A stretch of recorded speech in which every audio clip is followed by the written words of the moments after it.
Good morning all of you. आपके अपने YouTube channel geography junction पे मैं श्याम देवड़ा आपका स्वागत करता हूं। आज अपन बात करेंगे मुख्य रूप से वायुमंडल की संरचना के बारे में और वायुमंडल की संरचना के कितने भाग हैं और उनकी क्या क्या विशेषता है और वायुमंडल के जो भागों का जो वर्गीकरण है वो किस प्रकार से किया गया है, उनकी विशेषताओं के बारे में अपन बात करेंगे। तो वायुमंडल को अपन संरचना की दृष्टि से दो भागों में बांटते हैं। एक रासायनिक संरचना की दृष्टि से बांटते हैं, उनके अलग दो भाग हैं, और एक अपन बात करेंगे भौतिक दृष्टि से। तो वायुमंडल को भौतिक दृष्टि से अपन 5 भागों में पढ़ते हैं। जैसे एक होता है आपका शोभ मंडल, एक होता है समताप मंडल, एक होता है मध्य मंडल, एक होता है आपका आयन मंडल और एक होता है बाह्य मंडल। और इन पांचों की विशेषताओं के बारे में अपन बात करते हैं। तो देखो, सबसे पहला जो मंडल होता है आपका शोभ मंडल होता है, शोभ मंडल होता है। और इस शोभ मंडल की क्या क्या विशेषता, देखो शोभ मंडल का मतलब है वायुमंडल की पृथ्वी की सतह के सबसे पास वाली जो परत होती है ना, उसे अपन शोभ मंडल कहते हैं। और शोभ मंडल की सबसे बड़ी विशेषता यह है कि जितने भी जो आपके मौसम परिवर्तन की घटना है वो सभी का सभी जो मौसमी परिवर्तन की घटना है इस शोभ मंडल में होती है। चाहे तूफान का आना हो, चाहे आंधी का आना हो, चाहे बादलों का बनना हो, चाहे बिजली का चमकना हो, चाहे तेज गर्जन से बारिश हो, तो ये सारी की सारी घटनाएं हैं जो आपके, देखो ये मैंने एक मंडल बना रखा है। जैसे ये अपन 5 मंडल, जैसे ये शोभ मंडल है जी, आपके 0 से 18 किलोमीटर तक, फिर आपके 18 से 50 किलोमीटर के मध्य आपका समताप मंडल है, और 50 से लेकर देखो 80 किलोमीटर के मध्य आपका कौन सा मंडल है, मध्य मंडल है। और 80 से लेकर कुछ किताबों में 450, कहीं पे 500 मिलेगा। तो आपको एवरेज ध्यान रखना, 80 से 500 किलोमीटर पर आयन मंडल पाया जाता है, और 500 से लेकर 10,000 या इससे भी ऊपर जो मंडल है वो बरीय मंडल या बाह्य मंडल के रूप में से अपन जानते हैं। ये आपके 5 मंडल है। देखो, पहला मंडल है शोभ मंडल, दूसरा है समताप मंडल, तीसरा मध्य मंडल, चौथा आयन मंडल और 5वां है आपके बाह्य मंडल। तो ये 5 मंडल है। अब देखो, सबसे पहले अपन बात करते हैं शोभ मंडल की। और शोभ मंडल जो है आपका 0 से लगभग आपका 18 किलोमीटर तक, जो पृथ्वी की सतह से लेकर 18 किलोमीटर की जो ऊंचाई है, इस मंडल को अपन क्या कहते हैं, शोभ मंडल कहते हैं। और इसी शोभ मंडल में जो जलवायु दशाएं हैं या जो अपन कहते हैं मौसमी घटना है, जैसे आंधी का आना, तूफान का आना, बादलों का बनना, बिजली चमकना, ये सारी की सारी जो घटना है यहाँ पर होती है। और जो ग्लोबल वार्मिंग की जो घटना है वो भी इसी मंडल में सबसे ज़्यादा होती है, क्योंकि यहाँ पे जो सूर्य की किरणें आ तो जाती है इस मंडल के ऊपर, ये पृथ्वी की सतह पर, लेकिन वापस नहीं जाती है, क्योंकि जो पृथ्वी के जो ऊपर का जो सतह है वहाँ पे इतना सारा जो इनको रोकने के काम करने वाली कुछ गैस हैं जो इनके क्या तापमान को रोक देती है। इसी कारण यहाँ पृथ्वी की सतह का तापमान क्या है, बढ़ जाता है। अब देखो, ये जो शोभ मंडल है इसकी विषुवत रेखा पर तो जो ऊंचाई है तो वो है आपकी लगभग 18 किलोमीटर, लेकिन ध्रुवों पे जो ऊंचाई है ना इसकी लगभग आपकी 8 से लेकर 10 किलोमीटर रहेगी। ध्रुवों पर बादल थोड़े नीचे है। शोभ मंडल यानी विषुवत रेखा पे ज़्यादा गर्मी है, सहवन्य वर्षा गर्म होकर, सहवन्य बादल गर्म होकर ऊपर उड़ जाते हैं, तो यहाँ पे थोड़ी ऊंचाई है। तो ये बात आपको ध्यान रखना। देखो, यहाँ पे बादल बनते हैं, यहाँ पे आंधी आती है, यहाँ पे तूफान आते हैं, यहाँ पे मेघ गर्जना होती है, यहाँ पे बिजली चमकने का काम है। ये सारे के सारे शोभ मंडल। एक विशेषता और है शोभ मंडल की, सामान्य ताप ह्रास दर। देखो, सामान्य ताप ह्रास दर की घटना भी यहीं पर होती है। और ये क्या होती है, सामान्य ताप ह्रास दर। देखो, सामान्य ताप ह्रास दर, तो ये घटना क्या है कि 165 मीटर पे 1 डिग्री सेंटीग्रेड तापमान क्या हो जाता है, कम हो जाता है। अपन जैसे जैसे ऊंचाई पे जाते हैं ना, तो ये वाली इधर, और 1 किलोमीटर पर 6.5 डिग्री सेंटीग्रेड तापमान क्या हो जाएगा, कम हो जाएगा। तो इसी को कहते हैं सामान्य ताप ह्रास दर। आपको पूछे 1 किलोमीटर ऊंचाई पर जाने पर कितने डिग्री तापमान कम होता है, तो 6.5 डिग्री सेंटीग्रेड तापमान कम हो जाता है। और प्रत्येक 1 डिग्री सेंटीग्रेड कम होने की दर पूछे तो 165 मीटर पर 1 डिग्री सेंटीग्रेड तापमान कम हो जाता है। इसीलिए तो लोग क्या करते हैं, ऊंचाई वाले स्थानों पर गर्मियों में घूमने के लिए जाते हैं। पर्यटन स्थल के रूप में जितने भी जो हिल स्टेशन है वहाँ पे ज़्यादा भीड़ रहती है गर्मियों में, क्योंकि वहाँ का जो तापमान है कम होता है। इसी को अपन सामान्य ताप ह्रास दर कहते हैं। कभी कभी आपको सीधा पूछ रहे जनरल जो लेफ्ट दर है रेट वो क्या है, तो ये आपकी है 1 किलोमीटर पे 6.5 डिग्री सेंटीग्रेड तापमान कम होने की दर को ही अपन सामान्य ताप ह्रास दर कहते हैं। और जो ये जो क्षोभ मंडल है, इस क्षोभ मंडल में ही आपको ये ध्यान रखना है कि जो क्षोभ मंडल में जो आंधी आना है, जो बादल बनना है, जो बिजली चमकना है, इन सारी विशेषताओं के होने के कारण यहाँ पे एरोप्लेन वगैरह नहीं उड़ाए जाते इस मंडल में, क्योंकि यहाँ पे जो तापमान है, यहाँ पे मौसम की जो घटना है, यानी मौसम अचानक परिवर्तन हो जाता है। इस कारण इस मंडल में अपन हवाई जहाज या एरोप्लेन वगैरह अपन नहीं उड़ाते हैं, ये भी आपको ध्यान रखना। अब देखो दूसरी चीज़ है, देखो मैंने एक रेड लाइन से यहाँ पे बनाया है, ये देखो जो 1 से लेकर 1.5 किलोमीटर की एक मोटी परत है यहाँ पर, इसे अपन कहते हैं क्षोभ सीमा कहते हैं। इसे क्या कहते हैं, क्षोभ सीमा कहते हैं। और इस क्षोभ सीमा, ये वाली जो क्षोभ सीमा, जो समताप मंडल और क्षोभ मंडल के बीच में जो 1 से लेकर 1.5 किलोमीटर मोटी परत है, इसको अपन क्षोभ सीमा कहते हैं। और क्षोभ सीमा के नीचे ये जितनी भी मौसमी घटनाएं होती हैं, इसी कारण क्षोभ सीमा को मौसमी परिवर्तन की छत भी कहते हैं। मौसमी घटनाओं की छत किसे कहते हैं, क्षोभ सीमा। यानी इस छत के नीचे ही मौसमी परिवर्तन होता है। इसलिए आपको एक प्रश्न पूछ सकते हैं, क्षोभ सीमा की मोटाई कितनी है, 1.5 से लेकर आपका 2 किलोमीटर के मध्य आप बता सकते हो।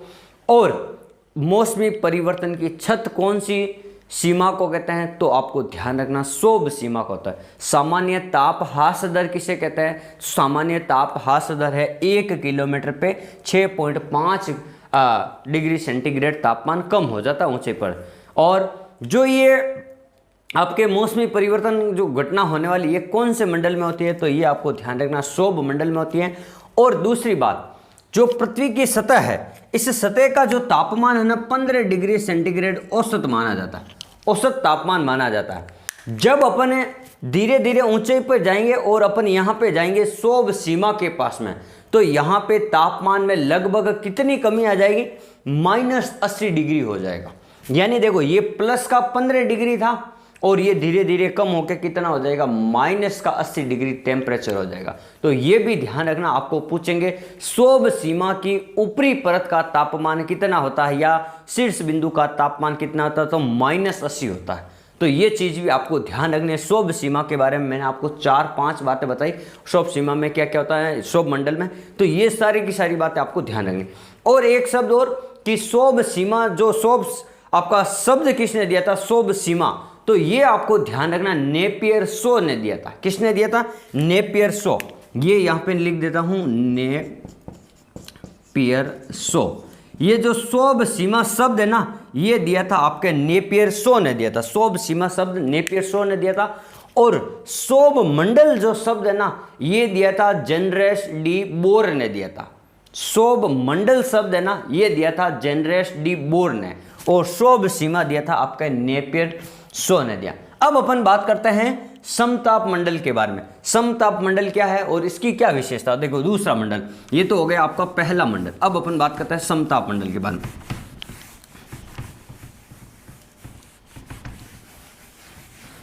देखो यह है आपका दूसरा मंडल, है आपका समताप मंडल। यहां पे आपको 2-3 चीजें याद रखनी। देखो समताप मंडल की मुख्य विशेषता क्या है, यानी यानी समान, ताप यानी तापमान। तो यहाँ पे इसको भी आपको तोड़ के लिख देना। देखो सम प्लस ताप यानी समान तापमान वाला मंडल, यानी ऐसा मंडल जहाँ पे लगभग जो तापमान है समान रहे, वायुमंडल दशाएं वो एकदम समान रहे। इस कारण से तापमान समान होने के कारण से यहाँ पर हवाई जहाज या एरोप्लेन वगैरह उड़ाने के लिए ये जो मंडल है उत्तम है। यानी जो हवाई जहाज उड़ाने के लिए जो उत्तम दशाएं कौन से मंडल में पाई जाती है, तो समताप मंडल में पाई जाती है। पहली लाइन आपको ये ध्यान रखना। दूसरी लाइन आपको ये ध्यान रखनी कि समताप मंडल में ही ओजोन परत है। देखो ये वाला, देखो मैंने रेड रेड नाम लिखा है, ये वाला देखो, ये ओजोन परत। ओजोन परत किस मंडल का भाग है, तो आपको ध्यान रखना समताप मंडल का भाग है। किसका भाग है? समताप मंडल का भाग है।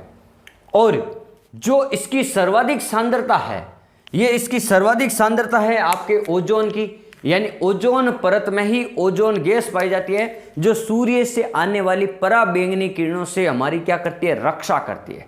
सूर्य से आने वाली पराबैंगनी किरणों से हमारी क्या करती है? रक्षा करती है। ये आपकी ओजोन परत। और जो अधिकांश जो परत, जो पराबैंगनी किरणें वो वापस लौट जाती है या उनका अवशोषण कर लेती है और बाकी कुछ आ जाती है नीचे। और ये जो ओजोन परत है, इसको अपन पृथ्वी की रक्षा कवच के नाम से भी जानते हैं, क्योंकि ये अपन की पराबैंगनी किरणों से अपन की रक्षा करती है।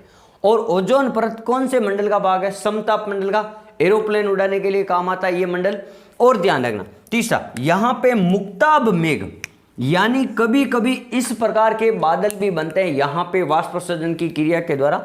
कभी कभी यहाँ पे मुक्ताब मेघ, यानी मदर ऑफ पर्ल क्लाउड, इसको इंग्लिश में कहते हैं। ये आपको शब्द ध्यान रखना। देखो म वाले मुक्ताब और मदर, ये जो म वाले जो बादल है ना, ये आपके कौन से मंडल में बनते हैं? समताप मंडल है। मुक्ताब और मदर, मुक्ताब मेघ और मदर ऑफ पर्ल क्लाउड बादल कौन से मंडल में बनते हैं? तो आपको ध्यान रखना है समताप मंडल में बनता है। दूसरी बात, एक यहाँ पे समताप मंडल के ऊपर ही यहाँ पे सीमा है 1.5 से लेकर आप कह सकते हो 2 किलोमीटर मोटी परत, इसे कहते हैं समताप सीमा। तो ये वाली समताप मंडल के ऊपर एक समताप सीमा भी है, तो ये भी ध्यान रखना समताप सीमा। इसकी ऊंचाई है देखो 18 किलोमीटर से लेकर 50 किलोमीटर के मध्य जो मंडल फैला हुआ वो आपका समताप मंडल है। 18 से लेकर, औसत रूप से 18 से लेकर आपको 50 किलोमीटर, कई किताबों में 16 मिलेगा तो भी चलेगा, 16 या 18 से लेकर आपका 50 किलोमीटर। फिर अपन बात करते हैं, ये जो मंडल है ना, इसमें ऊंचाई पे जाने पे तापमान एक बार वापस बढ़ जाएगा। देखो सोब सीमा के ऊपर आपका जो माइनस का तापमान 80 था, ये प्लस का 0 हो जाएगा, यानी तापमान वापस क्या हो गया? बढ़ गया। अब आप बोलोगे सर 0 है, बढ़ा कैसे? और ये पहले -80 था, अब ये प्लस का हो गया 0, तो ये बढ़ाना तापमान। तो ऐसी घटना कहाँ होती है? समताप मंडल में होती है कि प्लस में वापस तापमान कहाँ आ जाता है ऊंचाई पे जाने पर। तो आपको ध्यान रखना है समताप मंडल की जो ऊपरी परत है वहाँ पे माइनस जो सौर मंडल की ऊपरी परत का -80 था, वो समताप मंडल की ऊपरी परत का तापमान 0 हो जाता है, तो यहाँ पे तापमान बढ़ता है। तो ये अपन ने बात कर ली समताप मंडल के बारे में। और समताप मंडल के बारे में ही अपन ने ये बात की थी, यहाँ पे 2 प्रकार के बादल पाए जाते हैं, ओजोन परत पाई जाती है, यहाँ पे एरोप्लेन या हवाई जहाज उड़ाने के लिए उत्तम दशा है। ये 3-4 चीज़ें आपको ध्यान रखनी है। और ओजोन परत को पृथ्वी की सुरक्षा कवच भी कहा जाता है, क्यों कहा जाता है? क्योंकि पराबैंगनी किरणों को यह पृथ्वी पर आने से रोकती है। ये चीज़ आपको ध्यान रखनी। तो ये हो गए आपके दूसरी बात। अब अपन बात करते हैं वायुमंडल की तीसरी परत के बारे में। वायुमंडल की जो तीसरी परत है, ये थोड़ा सा ध्यान रखना है, मध्य मंडल है। और मध्य मंडल की एक मुख्य रूप से विशेषता आपको ध्यान रखनी है, और वो विशेषता क्या है? मध्य मंडल की मुख्य रूप से एक विशेषता है। पहले तो अपन बात करते हैं मध्य मंडल 50 किलोमीटर से लेकर 80 किलोमीटर की जो ऊंचाई है, पृथ्वी के धरातल से 50 किलोमीटर से लेकर 80 किलोमीटर के मध्य का जो मंडल है उसे अपन मध्य मंडल कहते हैं। और मध्य मंडल अपन कभी कभी जैसे अपन गांव में घर पे बाहर सोते हैं चारपाई पे, तो अपन देखते हैं कि आकाश की ओर अपन ऐसे सोते हैं, तो अपन देखते हैं कभी कभी कोई तारा ऐसे टूट कर नीचे आता है, तो अपन क्या कहते हैं? तारा टूट गया, वो देखो नीचे गिर रहा है। तो तारा टूटने का मतलब है हमारी भाषा में तारा टूटना, लेकिन भूगोल की भाषा में, ज्योग्राफिकल भाषा में अपन कहते हैं उल्का पिंड का प्रभाव। जैसे ही अपन को कोई उल्का पिंड टूटता हुआ कहीं दूर जाता हुआ नजर आ रहा, तो इसका मतलब है उल्का पिंड का प्रभाव है, यानी उल्का पिंड टूट गया आकाश से, और वो धीरे धीरे आके कहाँ आएगा? मध्य मंडल में आएगा। अगर कोई छोटा होगा तो वो आकाश में बीच में लुप्त हो जाएगा, क्योंकि वो ऊपर से आएगा तो घर्षण क्रिया के द्वारा उसका क्या हो जाएगा? घर्षण हो जाएगा और वो टूट जाएगा और वो जल जाएगा, राख हो जाएगी। लेकिन कोई बड़ा हो और कठोर चट्टान हो तो उल्का पिंड धीरे धीरे वो उल्का पिंड ये मध्य मंडल में भी आ सकता है और पृथ्वी के धरातल क्षोभ मंडल पर भी आ सकता है। तो इस प्रकार से जो उल्का पिंड का प्रभाव मुख्य रूप से देखने को मिलता है वो आपको ध्यान रखना है, यहाँ पे मध्य मंडल में मिलता है।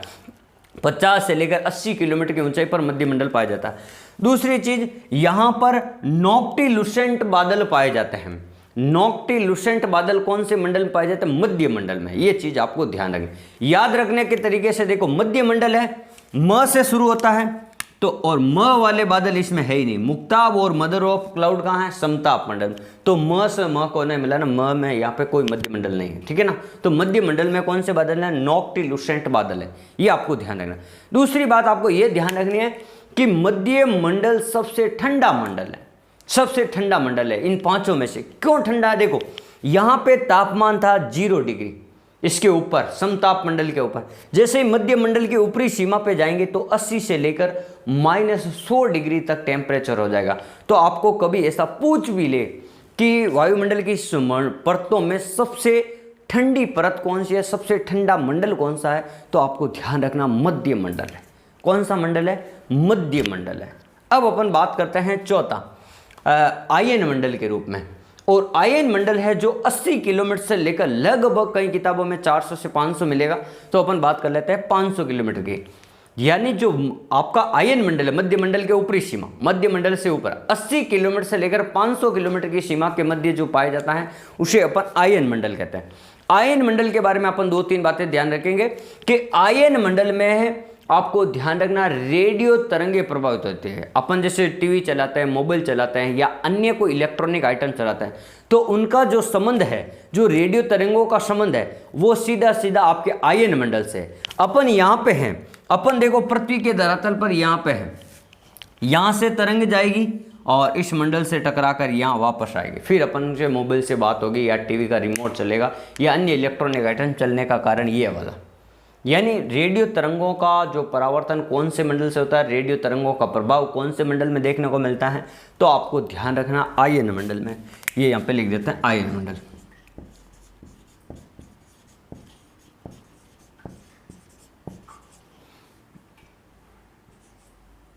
आयन मंडल। और आयन मंडल के बारे में अपन बात करते हैं। जैसे पहली बात तो ये हो गई, आयन मंडल है 80 किलोमीटर से लेकर 500 किलोमीटर के मध्य। दूसरी बात, रेडियो तरंगों का परावर्तन आयन मंडल से। और ये जो रेडियो तरंग है ना, ये भी जो आपकी 4 प्रकार की है। देखो, ये जो रेडियो तरंग है ना, ये भी कितने प्रकार की है? 4 प्रकार की। यहाँ पे D, E, F और G। इनको कहते हैं दीर्घ तरंगे, इनको कहते हैं मध्यम तरंगे, और इनको कहते हैं लघु तरंगे, और ये है आपके गुरुत्वाकर्षण तरंगे। ये चारों पर यहाँ पे तीनों तरंगे वापस आ जाती है। देखो, ये जो डी तरंग है दीर्घ तरंग है, यानी डी परत, यानी इस आयन मंडल को अपन ने 4 भागों में बांट दिया परतों के रूप में, डी, ई, एफ और जी। तो डी तरंग से दीर्घ तरंगे होती है ना रेडियो की, डी परत से दीर्घ तरंगे टकराएगी, ई से मध्यम तरंगे टकराएगी, और लघु से एफ से लघु यानी एफ परत से लघु तरंगे टकराएगी, और जी परत से ये तीनों प्रकार की जो तरंग है ना वो इसी से वापस टकराएगी एफ से। तो ये 4 परतें हैं आयन मंडल की। कभी आपको पूछ ले डी, ई, एफ, जी, ये परतें कौन सी मंडल में पाई जाती है, तो आपको कहना है आयन मंडल में पाई जाती हैं। इनकी ऊंचाई कहाँ पर है, तो ये आपको ध्यान रखना 80 किलोमीटर से लेकर आपको 500 किलोमीटर के मध्य मिलेगी। इनका संबंध कौन से मंडल से है, तो आपको ध्यान रखना आयन मंडल से है। अब अपन बात करते हैं, ये तो हो गए रेडियो तरंग। अब देखो, यहाँ पर कुछ विद्युत आवेशित कण होते हैं यहाँ आयन मंडल में।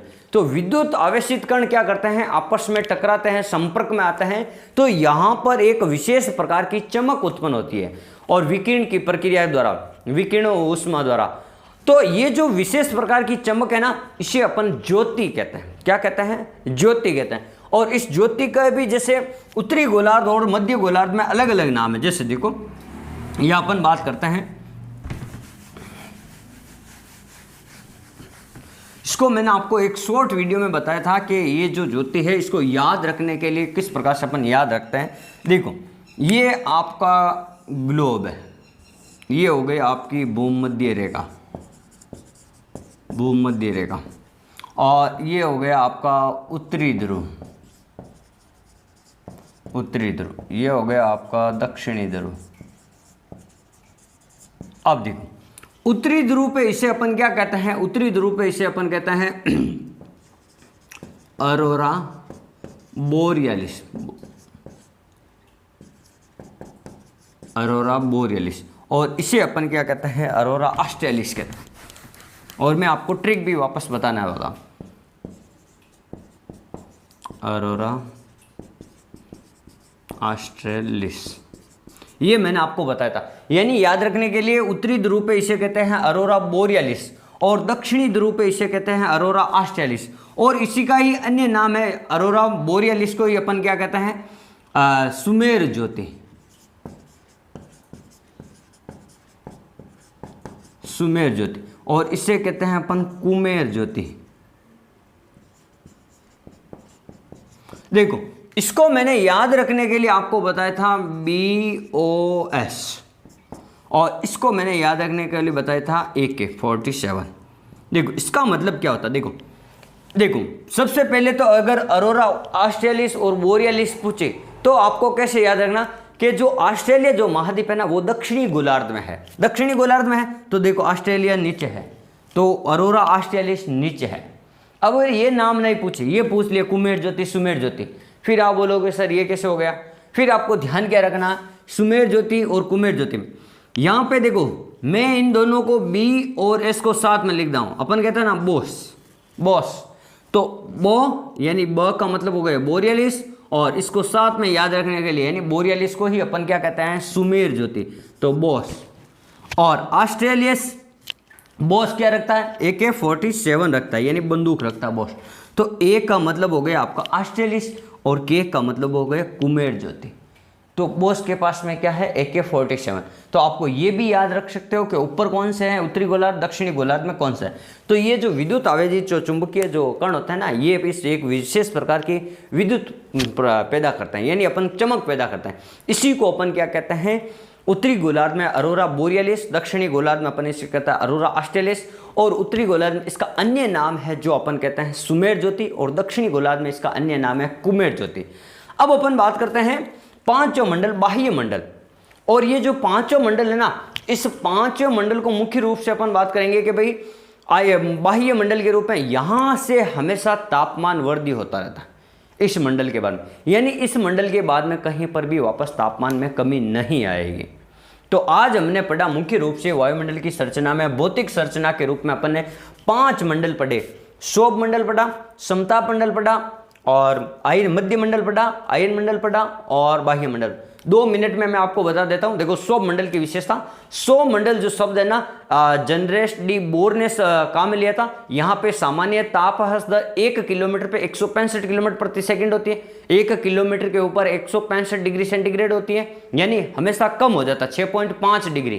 कितना, 1 किलोमीटर के ऊपर 6.5 डिग्री तापमान कम हो जाता है। दूसरी बात, यहाँ पे जितनी भी मौसमी घटनाएं वो होती हैं, आंधी आना, तूफान आना, बादल बनना, बिजली गिरना, ये सारी घटना कहाँ पे होती है, इस मंडल पे। और इस मंडल का जो सतह का तापमान है वो 15 डिग्री सेंटीग्रेड होता है। इसके ऊपर आपकी शोभ सीमा है जिसको अपन मौसमी परिवर्तन की छत भी कहते हैं। इसके ऊपर आपका समताप मंडल है जो 18 से लेकर 50 किलोमीटर के मध्य पाया जाता है। और यहाँ पे आयन मंडल, ओजोन मंडल भी इसी का भाग है। ओजोन परत जो पाई जाती है ना, वो आपके समताप मंडल का ही भाग है, जिसको अपन क्या कहते हैं, पराबैंगनी किरणों, यानी पराबैंगनी किरणों से अपन की रक्षा करती है। और इसी को अपन क्या कहते हैं, पृथ्वी की रक्षा कवच या सुरक्षा कवच भी अपन इसको कहते हैं। और समताप मंडल में अपन ये बात ध्यान रखनी है, मुक्ताब मेघ पाए जाते हैं, मदर ऑफ पर्ल क्लाउड पाए जाते हैं, और यहाँ पे हवाई जहाज उड़ाने के लिए उत्तम दशाएं पाई जाती हैं। तीसरा मंडल मध्य मंडल पड़ते हैं, यहाँ ये सबसे ठंडा मंडल है, और यहाँ पे नॉक्टिलुसेंट बादल पाए जाते हैं, और मध्य मंडल में उल्का पिंड का प्रभाव देखने को मिलता है। चौथा अपन पढ़ते हैं आयन मंडल। आयन मंडल की 4 परतें हैं, डी, ई, एफ और जी परत। डी परत से दीर्घ रेडियो तरंगे टकराती है, ई से आपके ई से मध्य लघु तरंगे टकराती है, फिर मध्य, और फिर तीनों तरंगे एफ जी से टकराती है। और इसी में आपको विद्युत आवेशित जो चुंबकीय कण होते हैं उनके कारण एक विशेष प्रकार की जो चमक पैदा होती है उसे अपन उत्तरी गोलार्ध में अपन अरोरा बोरियलिस कहते हैं, दक्षिणी गोलार्ध में अरोरा ऑस्ट्रेलिस कहते हैं, और ऊपर उसे सुमेर ज्योति कहते हैं, नीचे अपन उसे कुमेर ज्योति कहते हैं। इसको मैंने याद रखने के लिए आपको बताया था, बोस के पास में AK-47 है। और अपन बात करते हैं बाह्य मंडल और सबसे ऊपरी मंडल है, और यहाँ पे तापमान हमेशा बढ़ता ही जाता है। ये तो हो गए भौतिक परिवर्तन। अब मैं आपको 2 मिनट में एक और परिवर्तन बता देता हूँ, जो आपको वायुमंडल को बांटने के जो तरीके हैं उसमें आपने पढ़ा होगा कि वायुमंडल की संरचना को अपन रासायनिक दृष्टि से भी भागों में बांटते हैं, 2 भागों में बांटते हैं, और उनके केवल आपको नाम ध्यान रखने के कौन कौन से भाग है। कभी कभार ऐसा सीधा प्रश्न पूछ लिया जाता है नेट या केवी में कि इसका जो वायुमंडल की ये जो संरचना है इसका रासायनिक विभाजन क्या है। रासायनिक दृष्टि से इसको 2 भागों में बांटते हैं। एक होता है सममंडल और एक होता है विषम मंडल। अब देखो सममंडल और विषम मंडल में मुख्य रूप से क्या बात आपको ये ध्यान रखना है कि सममंडल में कौन कौन से होते हैं और विषम मंडल में कौन कौन से होता है। देखो सममंडल में यहां आपको ध्यान रखना है शोभ मंडल होता है, यहां ध्यान रखना आपको समताप मंडल होता है और मध्य मंडल। ये तीनों मिलके क्या कहलाता है, सममंडल कहता है। और आयन मंडल और एक होता है बाह्य, या कहीं लिखा हुआ मिलेगा बृहु मंडल। तो ये 2 मंडल यहाँ होता है। देखो वायुमंडल की संरचना को रासायनिक दृष्टि से उनका विभाजन किया जाए तो अपन 2 भागों में बढ़ते हैं, एक सममंडल होता है, एक विषम मंडल होता है। सममंडल में शोभ मंडल, समताप मंडल और मध्य मंडल को रखते हैं, और विषम मंडल में अपन आयन मंडल और बाह्य मंडल को रखते हैं। ये इस प्रकार से आज हमने पढ़ा वायुमंडल की संरचना के बारे में। अगले वाले वीडियो में अपन पढ़ेंगे वायुमंडल का संगठन किस प्रकार से। आप हमारे वीडियो को जब तक पूरा नहीं देखोगे तब तक आपको समझ में नहीं आएगा, और 1 से 2 बार आप जरूर देखें। जहाँ कहीं समझ में नहीं आए तो वीडियो को रोक के देखें, और ऐसे ही आप हंसते रहे, मुस्कुराते रहे। धन्यवाद।